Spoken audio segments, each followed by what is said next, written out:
every company uses a different terminology is a problem in itself. One day we listed them and it was like more than 15 different terms used by major companies. And I said, well, how do you want the external world to perceive you as one when yourself, you describe yourself 15 different ways? It won't happen.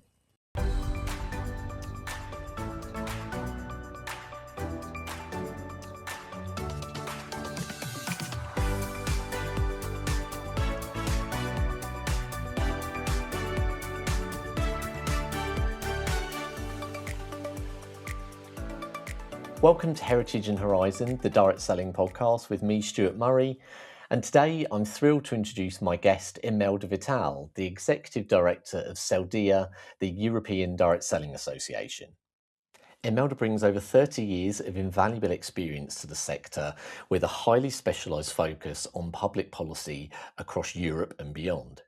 She spent 25 years at Amway leading European government affairs and has served on the boards of multiple national direct selling associations and trade bodies throughout her career.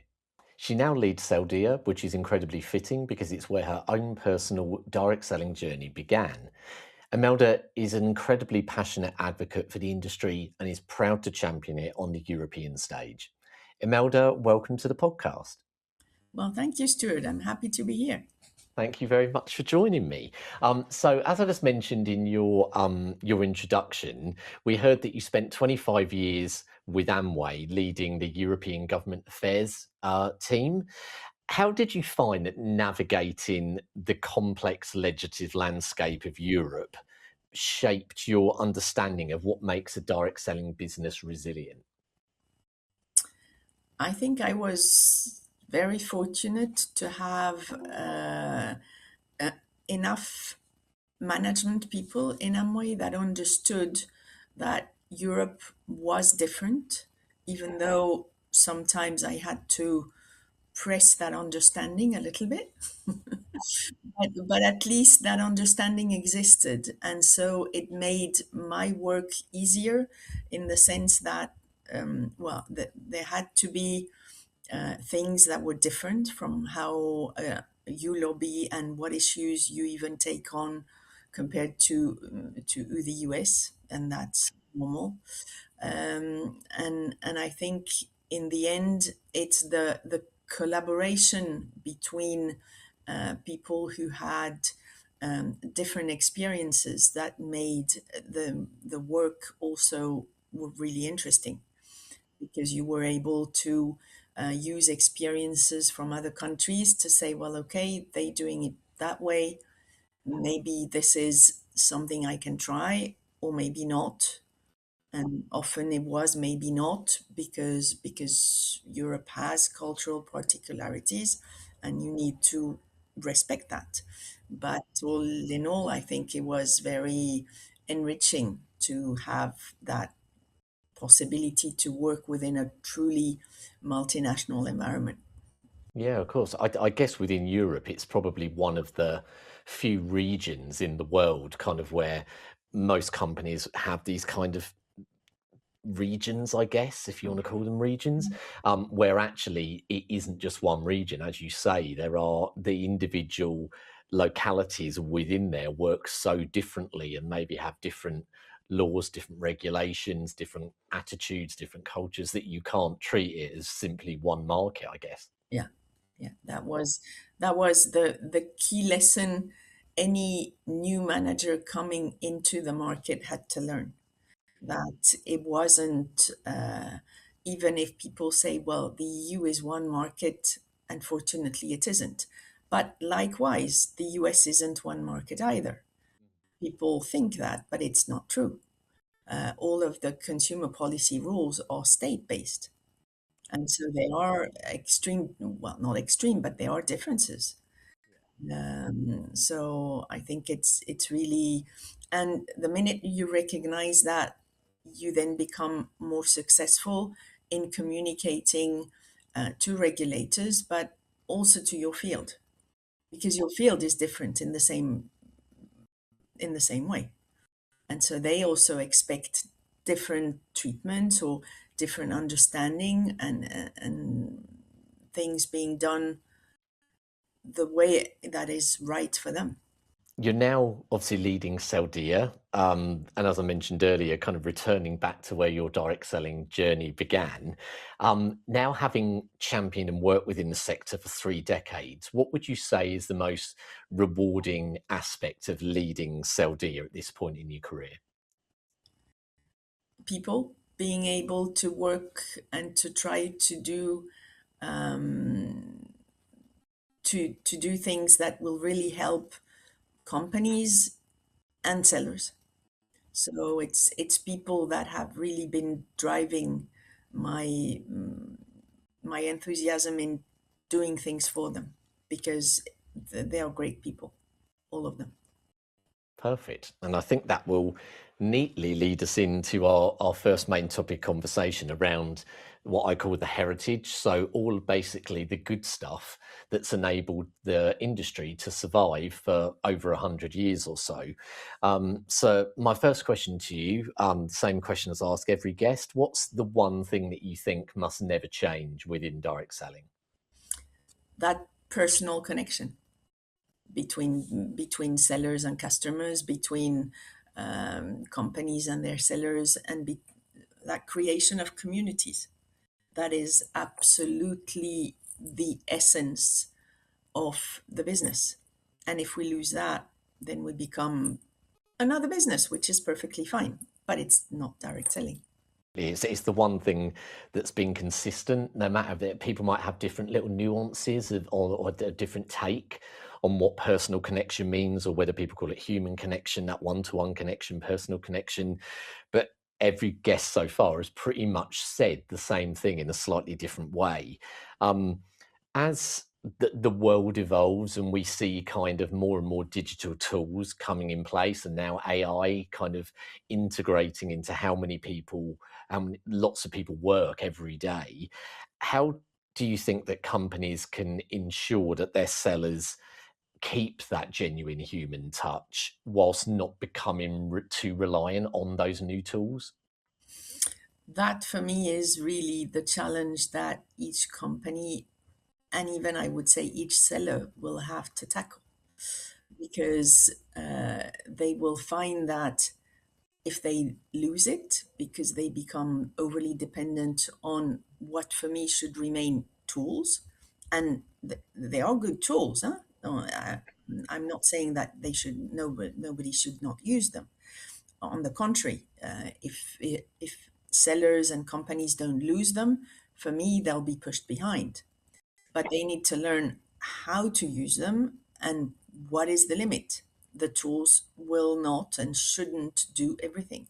Something needs to be your own, I would almost say your own gut. Because if it's not that, then it's not direct selling anymore. Yeah, and I think you lose that authenticity, don't you? If, as exactly as you say, for me, technology is great. I guess a lot of what I do in my whole career is based around technology. If I didn't have it, I wouldn't be doing what I'm doing now. But I'd always think of it as the technology is the kind of the tool to maybe do some of the transactional boring stuff, and you bring yourself. It's the enhancer, but it's not the what is really essential. Yeah, completely. It should be there to do the legwork, and you focus on the real key important stuff, which I guess is building the relationships with the customers. Yeah. Yeah. Trust is obviously a really key thing within direct selling and within the whole industry. Um, do you have any kind of advice or practical steps that you would offer to sellers, or things that they need to focus on today to maintain that trust? Because we're now probably in an era, because of technology and with AI and people not being able to always believe what they see online. How can sellers maintain that trust with consumers when they're probably more skeptical than ever? Just taking that little distance that allows you to be a little bit self-critical, so that you realize, well, yes, this is what I should do, or maybe not. And always believe in your common sense. Believe that if you take that 3 seconds to just think a little bit and take that distance, you will make the right choice. Have you seen any experience or any examples from Seldia members, so from corporate members, the direct selling companies, where they're providing more training and support to their sellers on how to strike that balance between kind of digital tools and maintaining that personal connection? I think all of them are, and rightly so. Now, how is the content? Well, you can judge some being better than others, and clearly those who are not, unfortunately, are not doing their duty, because they should support their sellers, and they should support their sellers on how to use the tools, but also that balance, which I mean, and not always leave all of that to the lines of sponsorships. Yes, they have a role to play because they can do the mentoring, which for the company is difficult to do because that needs to be done on a more granular level. But nonetheless, in the trainings, I think it's important to also um, say, well, there's it's not only principles, it's reality checks, and it's being talking, coming and asking questions, not only seeing a podcast or yes, a podcast or something online can help, but even yet, if you don't have the time for um, the personal training face to face, which is at least have one face to face online where you can ask questions, because for me, a lot of the issues sometimes is that people sort of ingest training, but they don't react on them, and they need to react to be able to absorb it, because otherwise it's unpersonal. Yeah, I guess it's kind of use it or lose it. Yeah, I guess a lot of people, as you say, will read a book, watch a podcast, go to a training session, and then they leave, go back to their day-to-day business, their life, and it's gone. So you need to, yeah, strike while the iron's hot and use it. yeah, yeah. Obviously, working in kind of advocating the industry across Europe, do you see that the way that there's a fundamental need for human connection, does that translate equally across different European cultures, or are there kind of different nuances on how that trust manifests itself? You clearly have different nuances. You have countries where people, even if they understand the need for the personal connection, they are a little bit more taken back, or they are less prone to be making everybody their friend. And you have cultures probably more in the south where you're really keen to make everybody your friend, which to an extent can become too much as well. I mean, both have their disadvantages. And that's also where you need to find the balance for the cultures where it's less natural to go out and to really uh, become close to people, and for those where it's sometimes a little too much. Both of them need to find the middle way, which is always where you're going to be, well, where it will work, and where you're going to find the stability, and what is the well the a successful way. I guess that's a challenge for direct selling companies that maybe are struggling a little bit or aren't as in a positive position as they would have been in the past, where there's a pressure to consolidate costs and kind of amalgamate roles into regional levels, that you lose some of that local touch, and I guess that's where it's a shame for the sellers who ultimately lose out at the end of the day in that Yeah, situation. but I think if companies remain aware of those differences, they can in their training say, well, you may come from different backgrounds and you may be more prone to do things that way, which is fine, but just be realistic, not to overdo it or to do it enough. And I think that can be integrated. So it's not as perfect as if you have a trainer from that culture, but at least if you're conscious of these differences, you can work with them. And that's what needs to be done. Let's move on now to the horizon. So looking forward to the future and really asking the question of what does direct selling need to do and how does it need to evolve if it's going to survive for another 100 years? So my question to you here is, what do you think needs to radically change to ensure the ongoing survival of direct selling? Um, for me, what needs to happen is that the language needs to change. The how you communicate. Now that the communication is completely open and all, I would say all over in a sense. There's no limit. Before it was the limited in a way to the fact that you would talk to the people around you and that would that so so you would relatively stay in with a group where you could explain. Where now on social network, you can talk to anybody, coming with some of the language that historically has been a strength of the industry because it has created that community feeling.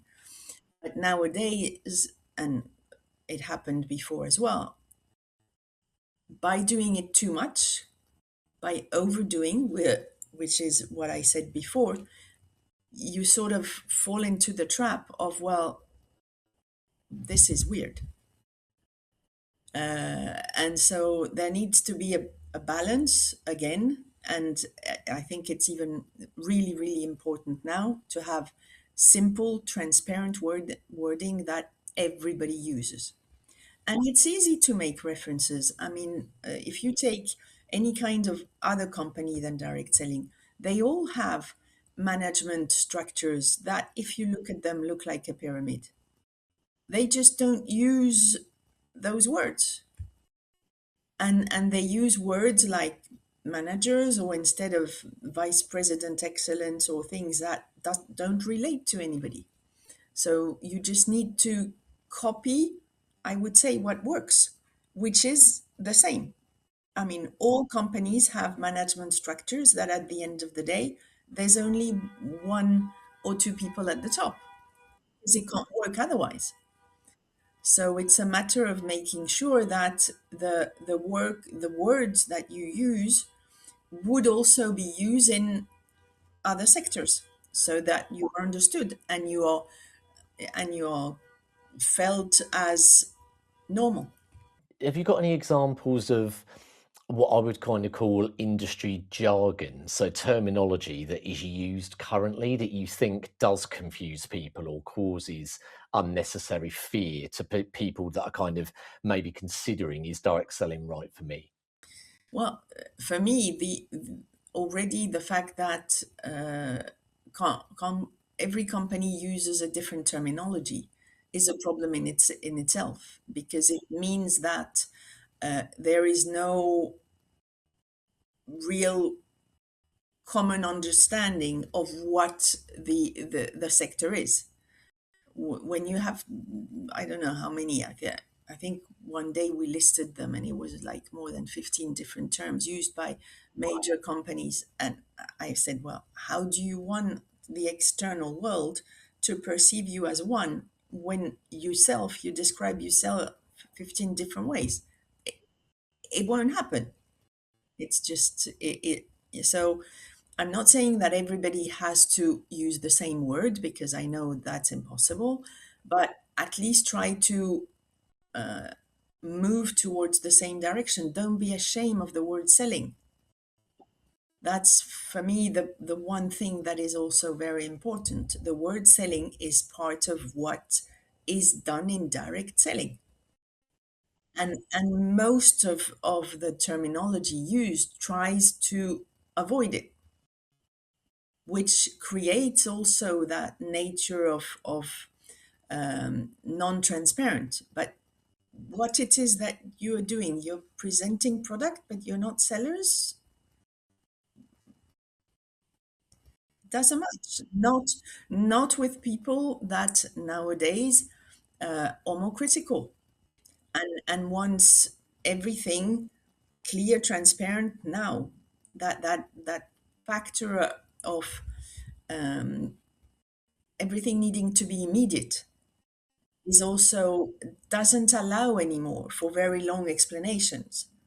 So if you use words where after three sentences the person hasn't understood you, you've lost it and you won't recover. So you need to also accept that it you have to have words that will communicate what you do, who you are, the benefits within 30 seconds. That's a challenge. I, I know it's a challenge, but if and it's the company's responsibility for me to do it themselves and to teach sellers that this is how they are going to be successful. And it's difficult because certainly all the older leaders haven't been used to doing that way. They've been used to having time, but it's no longer how it works, despite them having been successful decades. Fortunately, that immediacy is really for me the factor that requires the evolution in the language, because otherwise people will say, well, I don't understand you, I'll go to the next opportunity, which is also the reality. 30 years ago there probably wasn't really any other opportunity. Now there are. So you also need to feature that. But with the requirement and what the younger generations want, you need to build all of that together and say, well, okay, it needs to be done slightly differently. That doesn't mean it can't be done, which is, I mean, people need to maintain that faith that the core, building the relationship, will be there. It's just needs to be done another way. It's almost just refocusing through another lens, isn't it? The core of what you're talking about isn't changing. You just need to find right back to what you answered, I think, at the start of the first question here. If it's just changing the language to fit the new audience that you're now talking to. Yeah. Yeah. What would you say for long established direct selling companies who are probably have very established terminology and a way of doing things? What would you say is the first step they should take to begin that process of thinking, okay, we need to evolve a little bit here? What would you kind of say to them is the first thing they should do on the beginning of that journey? First, they need to themselves do the reality check, because not all of them for me have done it. And then they need to work with their sales force, because it won't happen without them. I mean, you can't impose to people who have been used to a certain language for 30 years and been successful with that language to change overnight. That we have to take into account clearly. So you need to work with them and do that probably gradually, and explain to them that, well, even if it has worked for 30 years, it may be different now, and you're trying to help them continue to be successful. Not just not push them aside. No, continue to be successful, but with what you've seen works better now. And I guess a lot of those legacy leaders probably are aware of the need to change, because if they're still talking in the language they did 30 years ago, they're probably not getting the results they did 30 years ago. So there probably is in the back of their mind an awareness of, actually, yeah, I do need to change, but maybe they just don't know how to. So I think, as you say, it's ultimately the company's responsibility to support those people and say, come on, let's work together to find out what is the new language we need to be using. Yeah. Yeah. Last question in this section. I'm kind of going back to the regulations and legislation in different markets. You'll probably know better than anybody that communicating some of those things does rely in some instances on using quite complex and technical language to convey what those regulations or legislation might be. How do you think that companies and sellers can strike the balance between remaining compliant with those things, but also still using everyday accessible communication styles without kind of confusing people? I think it is doable, as you say. There are, and there will be. Let's be open about it. There will be more restrictions on what languages what claims you can make on product, what language you can use. But I think there are ways to still be positive and still communicate the good things about the product or the business or whatever it is you want to communicate. But you need to again, probably the answer for me is for companies to work with their sellers more, because you can't expect a seller to have all of the compliance knowledge. That's too much. I mean, we have to be honest. So, but then it is a matter for the lawyers and the communicators within the company to work together and not against each other. And because often well, you can see, but the legal never wants me to say anything. No, it's not that. It's that legal wants you to say the right. And if you have legal people within company that are allowed to be creative, it can work. I mean, I've seen many examples of it working, but it really needs to be a work together. And yes, there needs to be also maybe some time an understanding that some leeway needs to be given, but there are boundaries that can't be overstepped. And so it's in that margin, if I could put it that way, that you need to be somewhat creative without going beyond the boundaries you can't go beyond. But it is possible to do. It requires a little more work. It requires uh, people to work together and more and more training. I think one from personal experience and from something that you and I are working on together for Seldia, one example that immediately springs to my mind is with the codes of conduct that direct selling associations have. And often they're very detailed, big documents that have lots of words in that an average direct seller is probably never going to sit and read. And I probably wouldn't want them to either, because they're very long, in some cases, boring documents. But there is key information in there that the sellers need to know. So a good example of how that can be done, which we're working on now from a Seldia point of view, is breaking down those codes into bite-sized little video snippets. And I think that's a great way that companies can do that kind of thing. I think direct selling associations can do that, but the direct selling companies themselves have a far greater attention of their key audience and their sellers than any DSA would. So I think it's important the companies do that as well. It's important the company do that, though I see some clear value for the company to be using, well, these video are actually a very good example, to be using videos done by an external from the company on such topics, because it gives a form of legitimacy that is, for me, far bigger, and that is important as well, because it's understanding the words, but it's also understanding, as I was saying earlier, that these are the boundaries that you cannot step over, and there is some leeway before the boundary, but the boundary, and that's the role of Seldia and trade associations at national level, is to make sure that the boundaries are clear. That's our role. Then it's the role of the company to define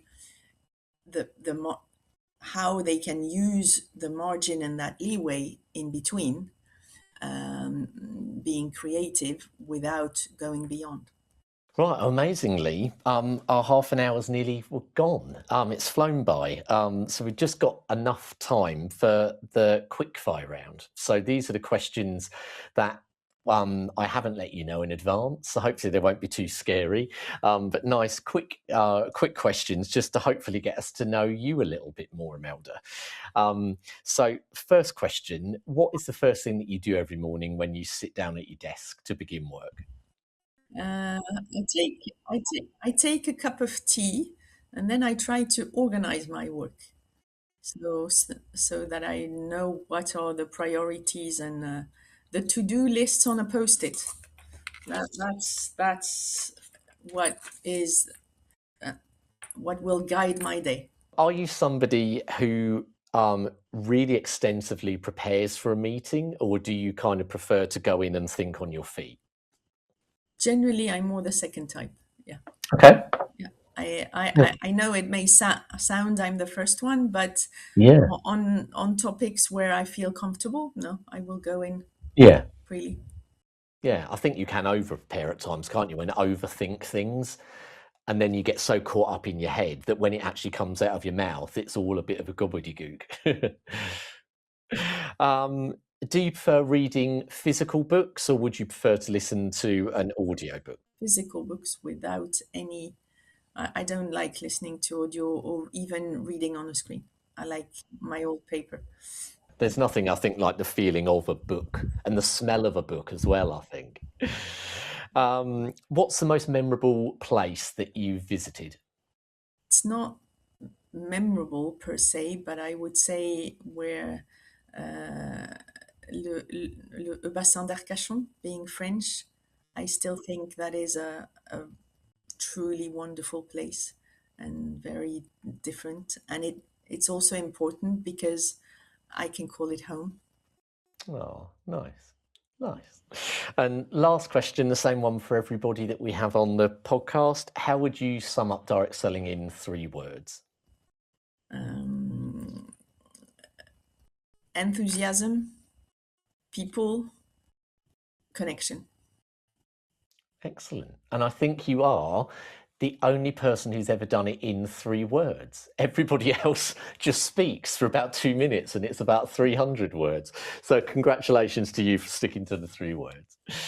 But thank you very much, Imelda. It's been really insightful and a pleasure to speak to you. I know I've been trying to get this organised for a little while, so I'm really glad to finally get you on the podcast. Well, I'm very happy if this can be used and serve whoever will listen to it. And thank you to all of you for listening and watching too. I hope you enjoyed today's episode. And remember, you can join in the conversation by joining our LinkedIn group. The link that you need is in the episode description, where you'll also find links to our TikTok and Instagram profiles. So until next time, keep on honouring your heritage and looking forward to the horizon, and I'll see you next time.